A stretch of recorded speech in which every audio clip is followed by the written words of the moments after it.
जादुई कंगन। पन्ना पहाड़ियों और घुमावदार नदियों के बीच बसे अमरवन के विचित्र गांव में मीरा नाम की एक छोटी लड़की रहती थी। मीरा अपनी दयालुता और जिज्ञासा के लिए जानी जाती थी। हमेशा हाथ में एक स्केचबुक लेकर गांव में घूमती रहती थी, अपने आसपास की दुनिया की खूबसूरती को कैद करती रहती थी। उसका जीवन सरल था, लेकिन यह सबसे असाधारण तरीके से बदलने वाला था। एक ठंडी शरद ऋतु की सुबह, जब मीरा गांव के किनारे पर प्राचीन ओक के पेड़ का रेखाचित्र बना रही थी, तो वह गिरे हुए पत्तों से छिपे हुए रास्ते पर ठोकर खा गई। उत्सुकता से वह उस रास्ते पर चलती रही जब तक कि वह एक छोटी सी जर्जर दुकान तक नहीं पहुंच गई, जिस पर उसने पहले कभी ध्यान नहीं दिया था। दुकान में अजीबोगरीब ट्रिंकेट और जिज्ञासाओं का संग्रह था, लेकिन मीरा का ध्यान एक नाजुक कंगन पर गया जो धूल भरी लकड़ी की मेज के बीच में रखा हुआ था। यह कंगन महीन चांदी से बना था, जिसे पत्तियों और लताओं जैसे पैटर्न में बुना गया था। इसके बीच में एक रत्न था जो इंद्रधनुषी रंगों के साथ चमक रहा था, जो प्रकाश के साथ बदल रहा था। इसके बगल में एक हस्तलिखित नोट था, जादुई कंगन, आशा के साथ पहनें, क्योंकि यह शुद्ध हृदय वाले लोगों की इच्छा पूरी करता है। मीरा का दिल धड़क उठा। उसने अपनी दादी द्वारा बताई गई पुरानी कहानियों में जादुई कलाकृतियों के बारे में सुना था, लेकिन उसने कभी नहीं माना कि वे असली है। उसने धीरे से कंगन उठाया, अपनी त्वचा पर उसका ठंडा वजन महसूस किया।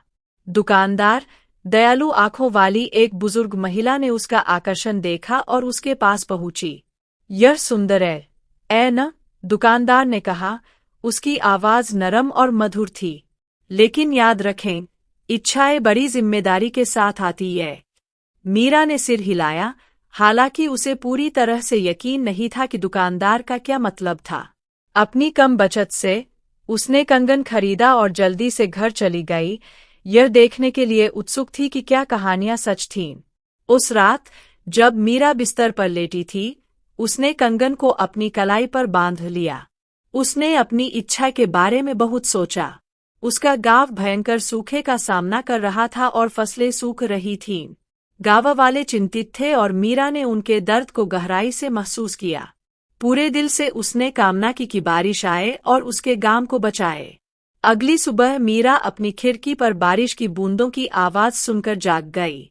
पहले तो उसे लगा कि यह हल्की बारिश है, लेकिन जैसे ही वह बाहर निकली, उसने देखा कि बारिश मूसलाधार हो रही थी।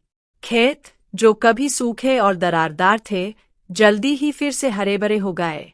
अप्रत्याशित बारिश को देखकर गांव वाले आश्चर्यचकित होकर इकट्ठा हो गए। उन्हें पता था कि कुछ जादुई हुआ है, हालांकि कोई भी समझ नहीं पा रहा था कि क्या हुआ है। हालांकि मीरा को गहरी संतुष्टि का एहसास हुआ, यह जानकर कि उसकी इच्छा ने उसके दोस्तों और परिवार को राहत दी है।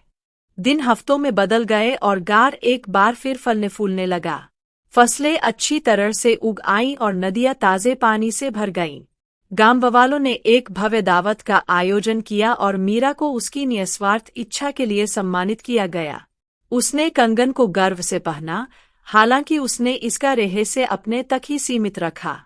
जैसे जैसे साल बीतते गए, मीरा एक समझदार महिला बन गई, जिसे उसके गांव के लोग उसकी उदारता और बुद्धिमत्ता के लिए प्यार करते थे। कंगन आशा और दयालुता का प्रतीक बना रहा। यह याद दिलाता है कि जादू अक्सर सबसे शुद्ध इरादों में रहता है। और हालांकि उसके आसपास की दुनिया बदल गई, लेकिन जादुई कंगन के सबक हमेशा उसके दिल में अंकित रहे। अंत में, असली जादू सिर्फ कंगन में नहीं था, बल्कि देने की भावना और एक आशावादी दिल की शक्ति में विश्वास करने में था।